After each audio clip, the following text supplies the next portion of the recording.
اور وہ لوگ جو الگ الگ ہو گئے تو علم حق آ چکنے کے بعد آپس کی ضد سے ہوئے، اور اگر تمہارے پروردگار کی طرف سے ایک وقت مقرر تک کے لیے بات نہ ٹھہر چکی ہوتی تو ان میں فیصلہ کر دیا جاتا، اور جو لوگ ان کے بعد اللہ کی کتاب کے وارث ہوئے وہ اس کی طرف سے بڑے بھاری شک میں ہیں۔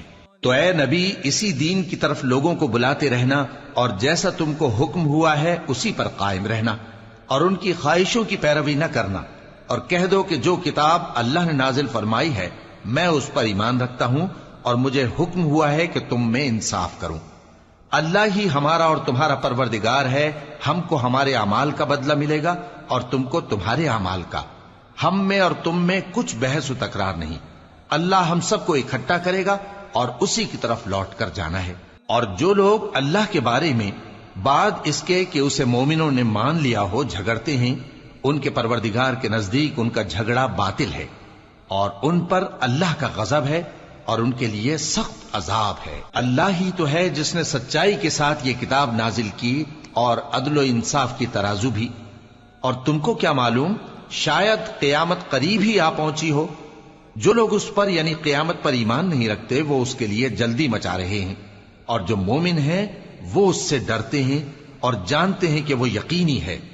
دیکھو جو لوگ قیامت میں جھگڑتے ہیں وہ پرلے درجے کی گمراہی میں ہیں۔ اللہ اپنے بندوں پر مہربان ہے، وہ جس کو چاہتا ہے رزق دیتا ہے، اور وہ زور آور ہے، غالب ہے۔ جو شخص آخرت کی کھیتی کا طالب ہو اس کے لیے ہم اس کی کھیتی میں اضافہ کریں گے، اور جو دنیا کی کھیتی کا طلبگار ہو اس کو ہم اسی میں سے کچھ دیں گے، اور اس کا آخرت میں کچھ حصہ نہ ہوگا۔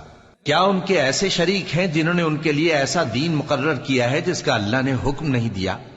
اور اگر فیصلے کے دن کا وعدہ نہ ہوتا تو ان میں فیصلہ کر دیا جاتا، اور جو ظالم ہیں ان کے لیے درد دینے والا عذاب ہے۔ تم دیکھو گے کہ ظالم اپنے اعمال کے وبال سے ڈر رہے ہوں گے اور وہ ان پر پڑھ کر رہے گا۔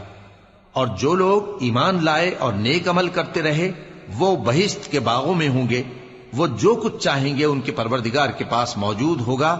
یہی بڑا فضل ہے، یہی وہ انعام ہے جس کی اللہ اپنے ان بندوں کو جو ایمان لاتے اور عمل نیک کرتے ہیں بشارت دیتا ہے۔